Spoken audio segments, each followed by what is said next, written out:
todo el sexenio, todas las medidas de desaparición de las escuelas de tiempo completo, las estancias infantiles, de los fideicomisos, todo, dicen que es que porque ha habido corrupción. Y qué raro que nunca presentan una denuncia, que no hay investigación y que nadie es procesado por la supuesta corrupción que dicen que existió. Esta administración dijo que iba a hacer las cosas distintas y mejor. Y yo entiendo perfectamente que no se resuelve este problema grave en 6 años, pero no se empeora, no se ponen políticas que terminan dejando un legado peor. No hay otros datos, podrán echarse el rollo de que no, que el PRIAN y que porque es del TEC y lo demás. Es muy difícil sostenerle a la cara a un joven que los han dejado sin oportunidad educativa o que no se les ha enseñado y que no encuentra trabajo porque no lo preparamos bien, que no, que las cosas van bien. Eso no se puede aceptar. Está muy bien si hay el sector que defiende a la cuarta transformación, adelante, defiéndala con inteligencia, utilizando datos para hacer mejores políticas públicas. Pero si queremos empezar a negar la realidad y empezar a defender lo indefendible de estructuras, por ejemplo, clientelistas,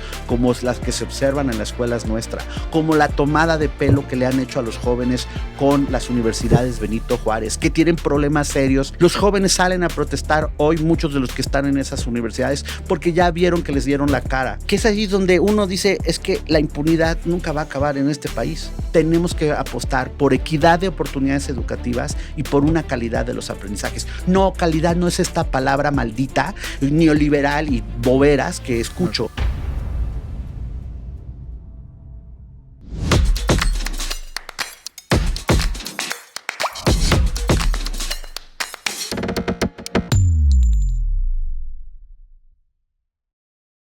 ¿Qué tal, Marco Fernández? Tenerte por aquí, doctor Marco Fernández, para hablar de un tema importantísimo. Yo creo que en este periodo electoral, pero a lo largo del sexenio y de la vida pública, entender la educación, ¿no?, de la mano con las políticas públicas es fundamental.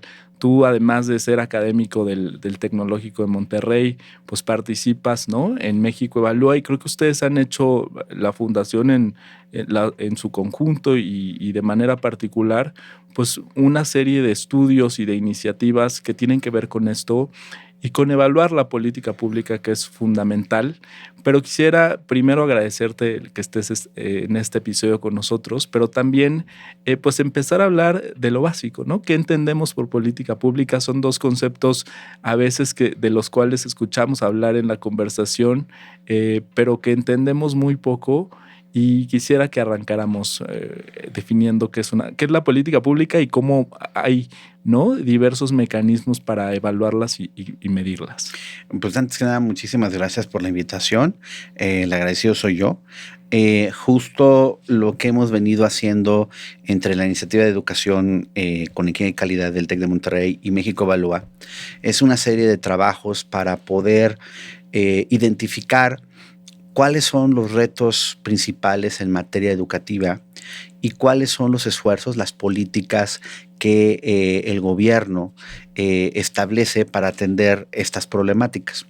Nosotros argumentamos que los dos problemas nodales de la educación en nuestro país es lamentablemente una desigualdad de oportunidades educativas, en el acceso a las oportunidades educativas, y un problema muy serio en la calidad de los aprendizajes que la mayor parte de las niñas y niños y jóvenes del país adquieren en las aulas. Para quien nos está escuchando, cuando nosotros observamos, por ejemplo, que de 100 niñas y niños que entran a la primaria, solo 28 acaban la universidad, y uno empieza además a rascarle las diferencias entre entidades federativas, las diferencias por condiciones sociales.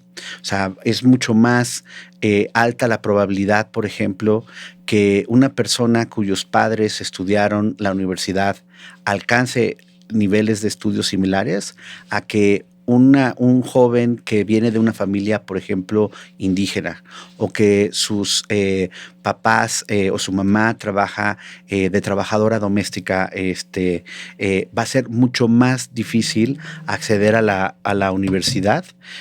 Hay un problema en ese sentido, que el país no ha logrado brindarle a todo mexicano, independientemente del código postal en el que viva, de las mismas oportunidades, y sobre todo que una vez que entre a la escuela pueda realmente aprender.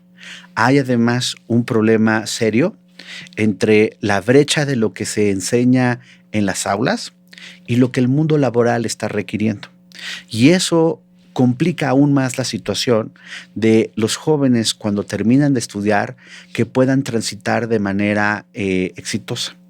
Pero justo porque buscamos atender y poner sobre la mesa no solo diagnósticos o críticas constructivas, tanto el gobierno federal como a los gobiernos de los estados, sino también alternativas de qué tenemos que hacer para poder atender esta problemática.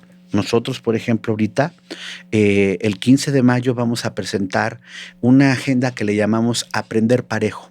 Y más información pueden obtener en aprenderparejo.mx, en donde básicamente estamos justo en una serie de documentos identificando las distintas problemáticas del sistema educativo en nuestro país y qué hacer al respecto. De acuerdo, yo creo que además encuadras muy bien la conversación en el sentido que nos dices, importa el contexto, es decir, importa de dónde venimos, ¿no?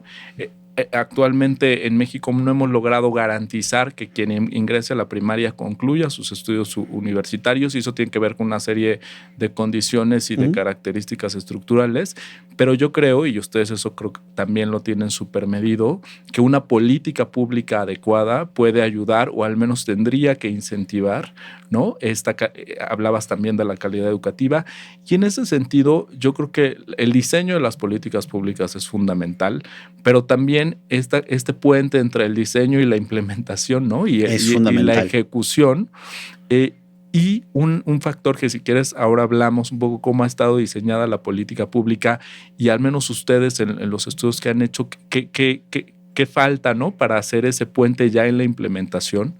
Y qué les pasa a la educación, pero si uno se va por cada una de las agendas, a la parte pues uno diseña, de seguridad, exacto, ¿no? Y demás. Que es además una de las grandes críticas que le hacen siempre a la academia o a quienes se dedican a hacer este tipo de actividad, de decir, bueno, una cosa es el diseño y otra es la ejecución, la implementación de esa política. Pero quisiera que habláramos también de un factor que es fundamental, y es el gasto público. Cómo invertir y cómo hacer eficiente esos recursos que se destinan, y un poco que nos platicaras cómo los estados van decidiendo esta aplicación del gasto público, y particularmente en materia de educación, cómo lo estamos haciendo. O sea, creo que son varios puntos que tocas.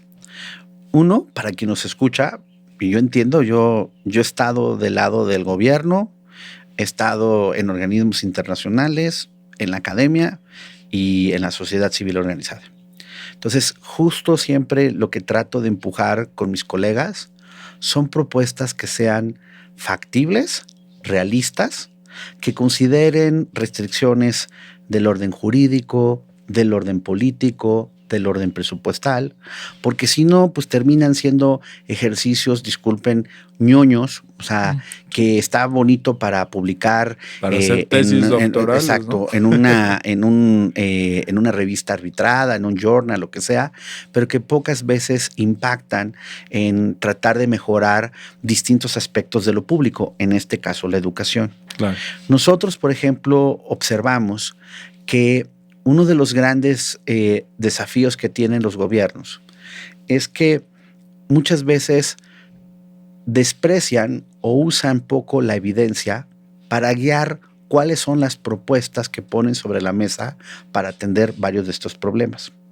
Y es cierto que también esas decisiones están, por un lado, influenciadas por considerandos políticos, ideológicos, ¿no?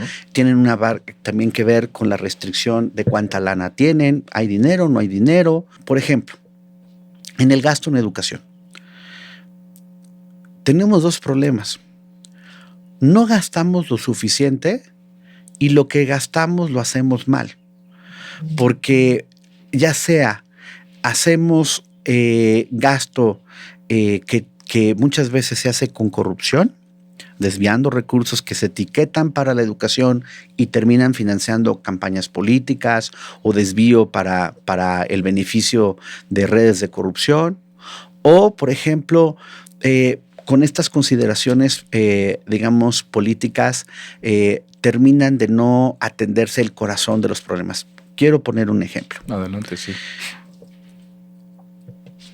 La administración federal de este gobierno decide y anuncia que va a aumentar sustantivamente el número de becas y el dinero para las becas.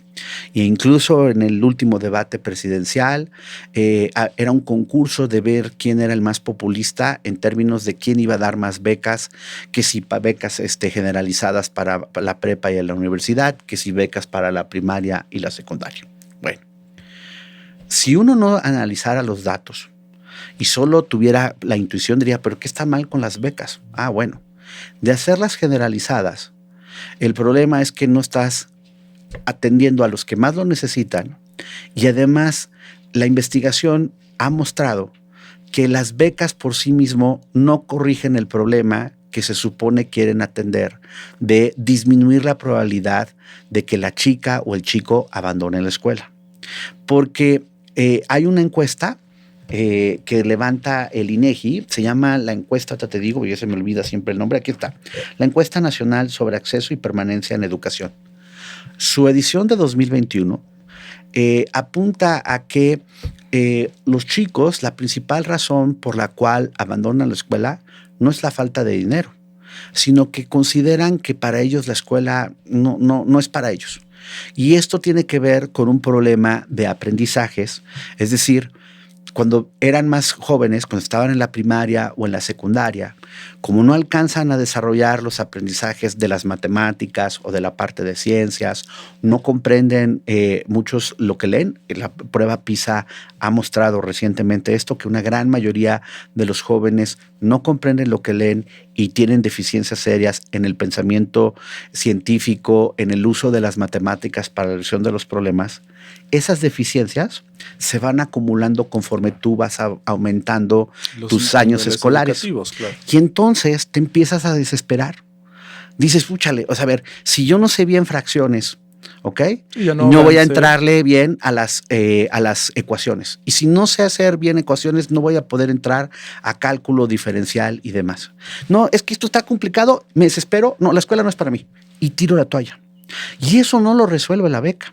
O sea, lo que tú necesitas es acompañamiento docente, tutorías focalizadas. Cuando tú ves que hay estudiantes que traen más rezago en sus aprendizajes, a esos son los que tú tienes que ayudar.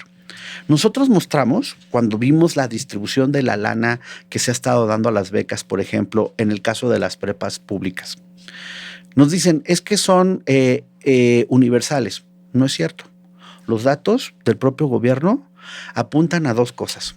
Uno, que, por ejemplo, los chicos que van en el primer año de la media superior están solo el 22% recibiendo beca. Ya cuando van al segundo, aumenta a 65% y en el tercer año de prepa es el 61% de los jóvenes que reciben beca. De entrada, no es universal. Pero peor aún, es regresiva las becas. ¿Qué quiere decir eso para quien nos escucha? Que tú, si tienes poco dinero, ¿a dónde lo vas a poner? Lo tendrías que poner a los que más lo necesitan, a los más amolados de la sociedad.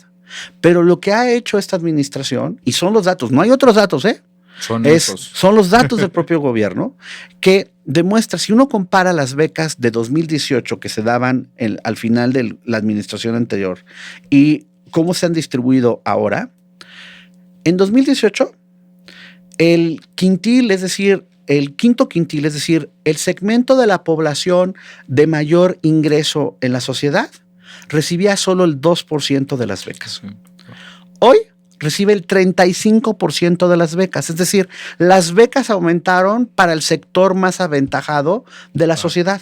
Claro. Los más abonados, que son los del primer quintil, recibían el 51% y siguen recibiendo la misma cantidad de becas.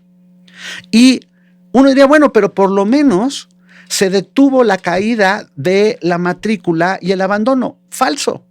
Uno observa, y esto venía antes de la pandemia, porque ahora todo el mundo se quiere lavar las manos de la responsabilidad culpando el COVID. El COVID incrementó los problemas, pero nosotros mostramos cómo venía cayendo la matrícula previo a la pandemia desde el primer año de la administración. a pesar de estas becas, entre comillas, universales. Nosotros hemos insistido, hemos tenido reuniones de trabajo con los secretarios de Educación, con el señor hoy embajador y la señora hoy gobernadora del Estado de México. Tuvimos reuniones, les acercamos la información, les dijimos, miren, si queremos en verdad atender este problema, uno, demos las becas a los que más nos necesitan y hagamos una evaluación diagnóstica de dónde están los aprendizajes de las niñas, niños y jóvenes para que detectando cuáles son los que traen más deficiencias en matemáticas, en la parte de que no comprenden lo que leen, en la parte de ciencias, a esos los ayudemos con tutorías, porque si no, no va a funcionar lo de las becas. Pero por supuesto que entró por un lado y salió por el otro, porque la consideración es una consideración política, no de política educativa, sino con un tinte electoral. Hay que decir las cosas como son. Y entonces es ahí cuando tú me preguntabas, es que ¿cómo son las políticas públicas? ¿Cómo ven las restricciones? Es ahí donde se empiezan a distorsionar la manera en que se implementa una política pública que se dice que quiere tener una buena propósito en materia educativa, que su implementación se hace con deficiencias serias y no termina atendiendo el problema que es el que necesitas detener la caída de la matrícula, es decir, necesitas que menos chicos abandonen la escuela, pero además necesitas fortalecer lo que aprenden y no has hecho nada para hacer esta segunda parte. Yo creo que, híjole, son muchas cosas las que quisiera yo preguntarte. Y lo primero, bueno, nos dices, una política educativa es integral, ¿no? Y que quizás, y creo que no ha sido además exclusivo de esta administración, ha habido siempre esta idea de las becas porque responde a tintos electorales, etcétera. Pero yo sí creo que hubo un cambio en el diseño de políticas educativas. De manera muy breve, si tuvieras que resumir cuál ha sido la apuesta de esta administración respecto a la educación, bueno, uno es eso, ¿no? La universalización de las becas y en general de muchos programas sociales. Pero para ti, eso, ¿cuál ha sido en síntesis o la apuesta que al menos ha querido hacer el gobierno en materia educativa? ¿Y cuál es el diagnóstico de esto, pues a 6 años de haber entrado en la administración y en el gobierno federal?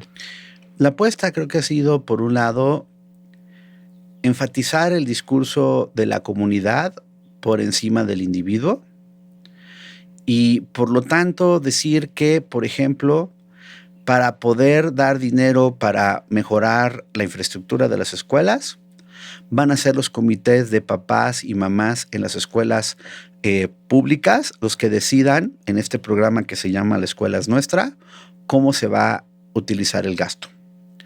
O en la parte del modelo educativo que se empieza a implementar después de la pandemia con la denominada la nueva escuela mexicana, decir que ya no es el individuo, sino es la comunidad el centro de los esfuerzos educativos. Nosotros hemos sido, y perdón, o sea, unos me van a decir, claro, porque son neoliberales de la derecha y demás. Ok, porque es del TEC. Y ya me he escuchado todas esas críticas.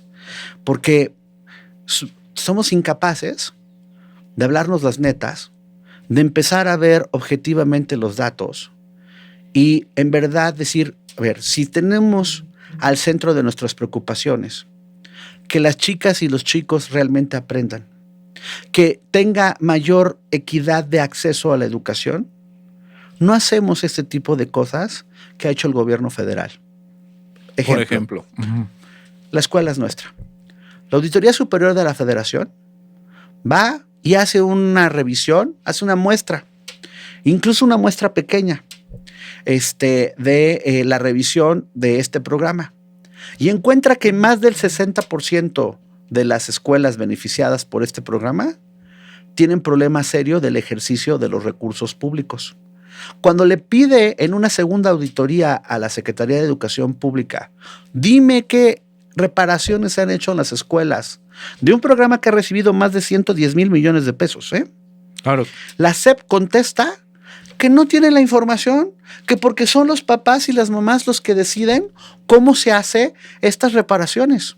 Y además se quita la asesoría técnica de las escuelas, o sea, la asesoría de cómo van a hacer reparaciones, lo cual es grave porque poner un techo, el hacer el cambio de bardas, de baños y demás, no es enchílame la torta.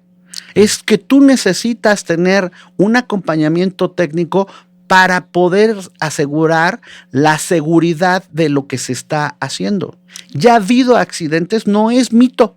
Ya ha habido techumbres que se caen, que estaban mal hechas, porque nadie hizo la supervisión, porque el instituto que tenía que estar haciendo esto, el Instituto Nacional para la Infraestructura Educativa, el gobierno al principio del sexenio decide desaparecerlo, que porque había mucha corrupción y clásico, todo el sexenio, todas las medidas de desaparición de las escuelas de tiempo completo, de las estancias infantiles, de los fideicomisos, todo, dicen que es que porque ha habido corrupción. Y qué raro que nunca presentan una denuncia, que no hay investigación y que nadie es procesado por la supuesta corrupción que dicen que existió.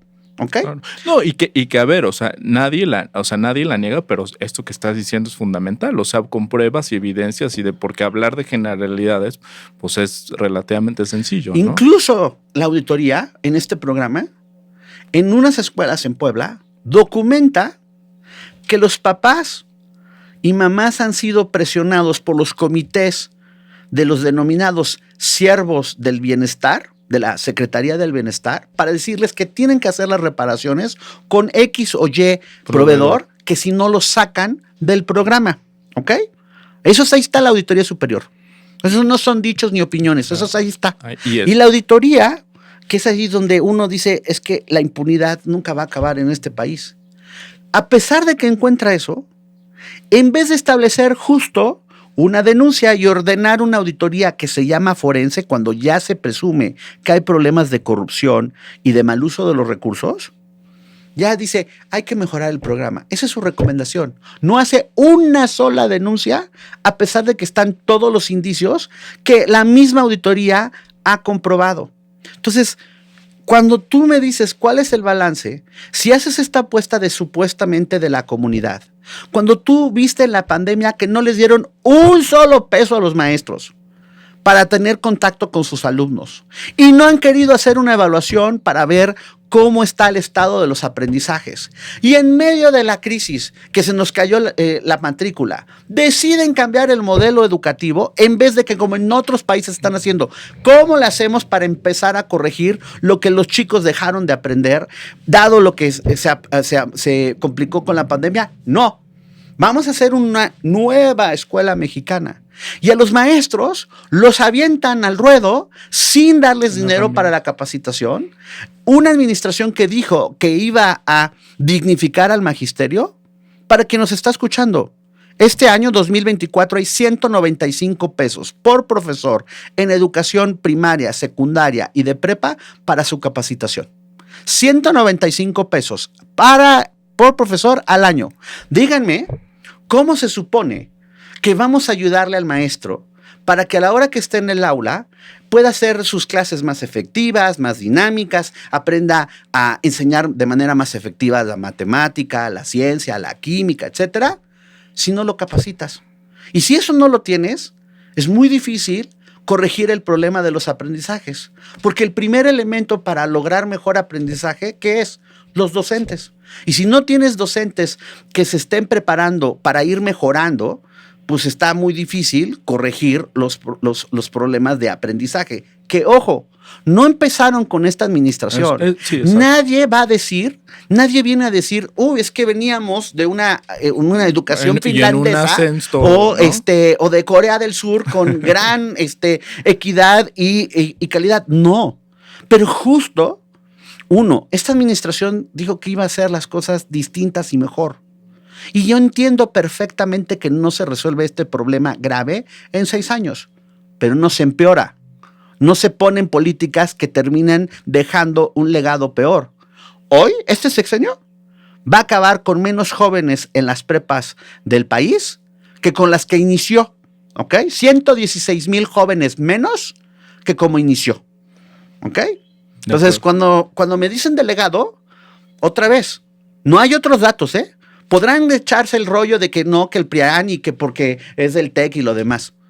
Si quitamos de al lado un poquito los prejuicios y empezamos a ver la evidencia dura, es muy difícil sostenerle a la cara a un joven que los han dejado sin oportunidad educativa o que no se les ha enseñado y que no encuentra trabajo porque no lo preparamos bien, que las cosas van bien. Eso no se puede aceptar.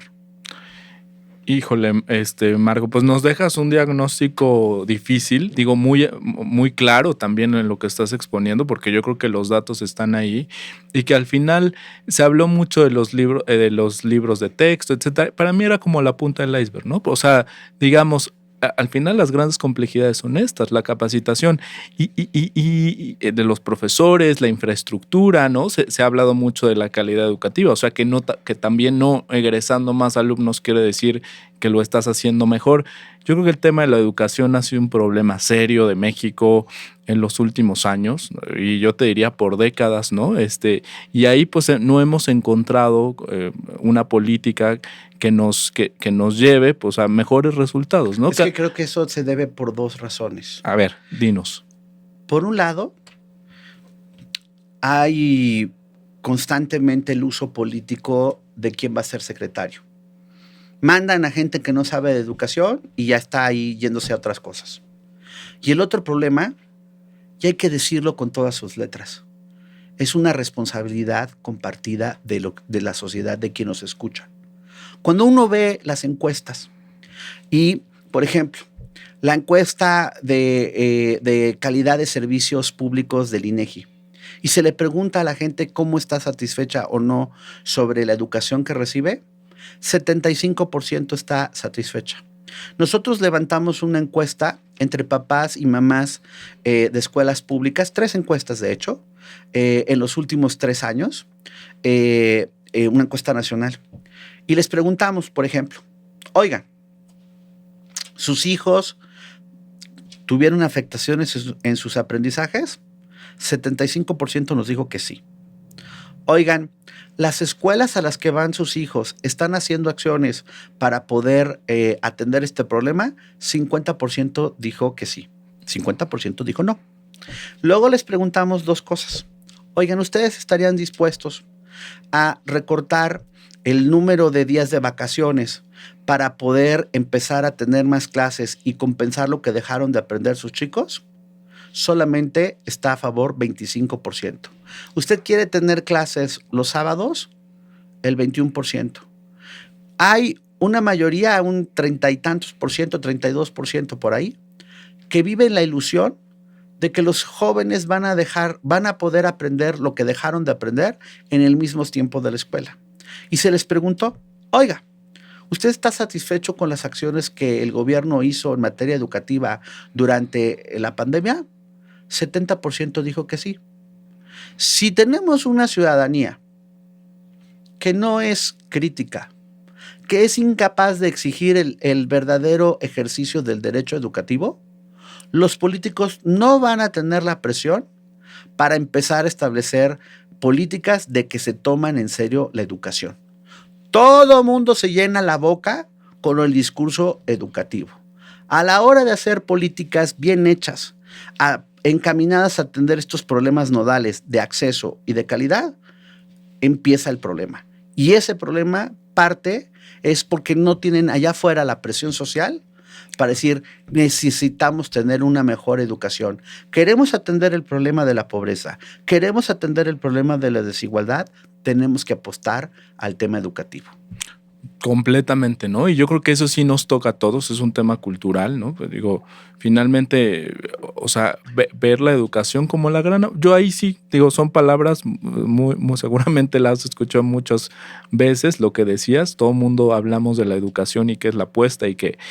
pero sí creo que hace falta mirar a la educación y con mucha indignación ante los datos que nos presentas y el diagnóstico, pues que ya nos dabas, ¿no? Quisiera yo concluir la conversación con 2 preguntas. La primera es, desde tu punto de vista, o más bien desde lo que ustedes han estudiado, porque aquí creo que lo que hablan son los datos, y las opiniones sin duda son importantes, pero los datos cuentan más, es ¿qué se pudo haber hecho mejor? O sea, ¿qué elementos pudieron y sobre todo mirando al futuro, ¿qué se puede hacer mejor? Tres cosas creo que se hicieron mal y debían de haber hecho mejor. Yo no termino de entender por qué, a diferencia, por ejemplo, de Colombia, que terminó forzando al señor Slim con su compañía Claro a dar internet gratis para el contenido educativo y tratar de esa manera acercar la educación remota. En México no se pudo hacer eso. Entonces, eso de entrada nunca voy a entender. Máxime, que el señor Slim ha sido súper beneficiado por una serie de contratos en el Tren Maya, en el nuevo aeropuerto, etcétera. O sea, mal no le ha ido. Entonces yo no termino de entender cómo la Secretaría de Educación Pública no pudo poner a Slim, a Movistar y a AT&T de acuerdo para poder dar ese tipo de herramienta que se necesitaba. Segundo, el gran error fue que lo último que abrimos fueron las escuelas. Ahí estaba todo, cosas abiertas, todos los bares, los restaurantes. Hablando de la pandemia. O sea, pues, en la pandemia se abrieron muy tarde las escuelas. Y eso aumentó el problema serio de aprendizajes afectados. Tercero, no se ha hecho una sola política para poder, uno, tener un diagnóstico de de qué tamaño es el problema dado las afectaciones en aprendizaje. Vamos a empezar a usar los datos para acercarle la información a nivel plantel, para empezar a hacer acciones diferenciadas con base en el contexto de las escuelas y hacer dos cosas simultáneas. Atender el problema del aprendizaje e ir por esos niños y jóvenes que habían abandonado la escuela de manera más eficaz. Nada de eso se hizo. Cuando los jóvenes que estaban terminando, por ejemplo, las prepas del CECITE, el CONALEP y demás, que una parte de su formación importante tiene que ver en laboratorios y los laboratorios estuvieron cerradas, egresaron con un hoyo mayúsculo en su formación. Nadie les ofreció una oportunidad para que una vez que terminó la pandemia, empezáramos a tratar de reparar esos hoyos en su formación. Claro. Entonces, claro que se pueden hacer las cosas mejores. Quien nos está escuchando, por ejemplo, nosotros no nos quedamos solo a criticar. Desde el verano de 2021 iniciamos un programa de tutorías de jóvenes universitarios, en este caso de 15 campus del TEC, y ya sumamos también a TEC Milenio y a los jóvenes de la Universidad de Guadalajara para dar tutorías en matemáticas y en la parte de lectura a jóvenes de prepas públicas de 6 estados. Llevamos 15,000 jóvenes beneficiados con el esfuerzo de 4,000 universitarios. Claro que se puede. Y estamos tratando de ver cómo expandir el programa. Pero no se trata solamente de sentarse y lamentar que tenemos un problema serio de educación, sino qué vamos a hacer. Por eso es esta agenda de aprender parejo, porque nosotros nos preocupa decir qué podemos poner sobre la mesa para ayudarle a los próximos gobiernos de los estados y al gobierno federal para poder atender esta situación. No va a ser de la noche a la mañana.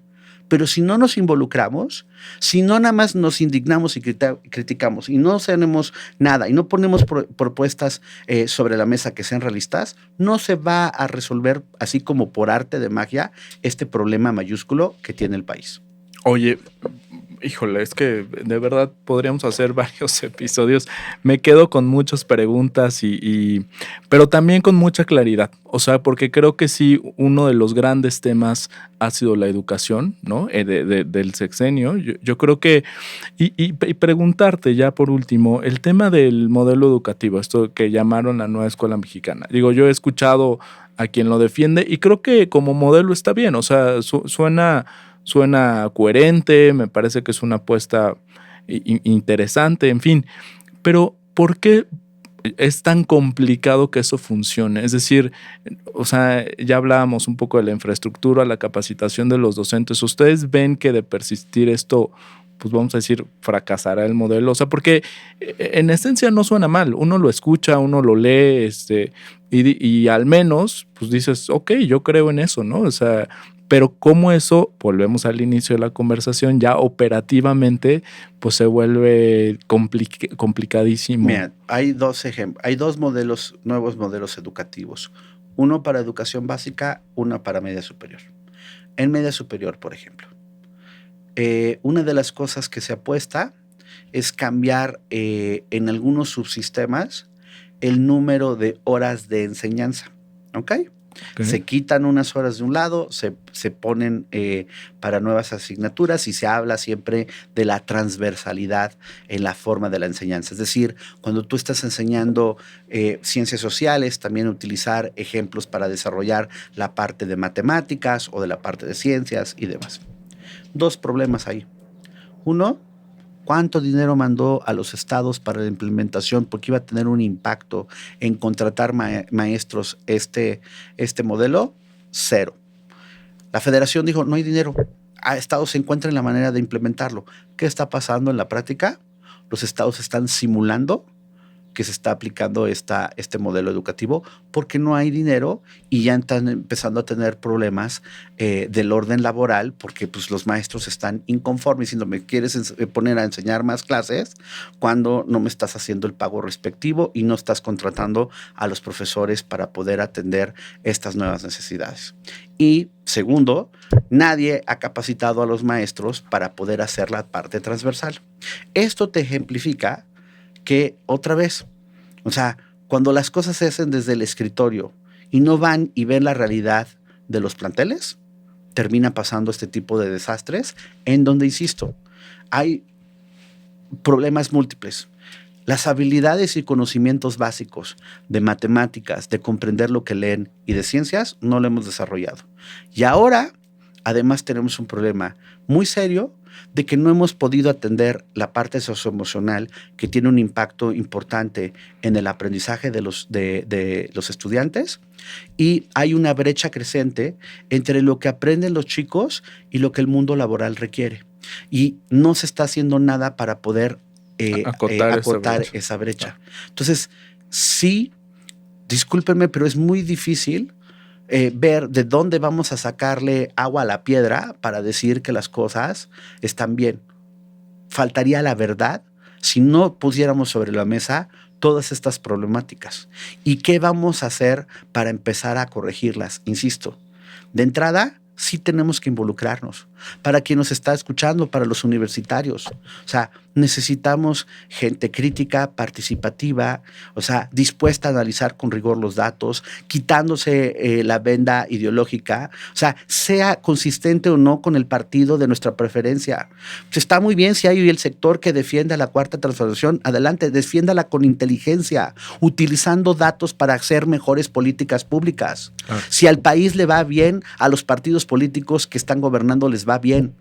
Pero si queremos empezar a negar la realidad y empezar a defender lo indefendible de estructuras, por ejemplo, clientelistas, como las que se observan en las escuelas nuestras, como la tomada de pelo que le han hecho a los jóvenes con las universidades Benito Juárez, que tienen problemas serios en los maestros que contratan, la situación precaria de las instalaciones que no están ubicadas en las comunidades más remotas que supuestamente se iba a hacer, que no tienen ni siquiera el reconocimiento de los planes de estudio por propia de la Secretaría de Educación Pública y demás. Los jóvenes salen a protestar hoy, muchos de los que están en esas universidades, porque ya vieron que le tomaron la cara. Entonces, toda esa es la realidad.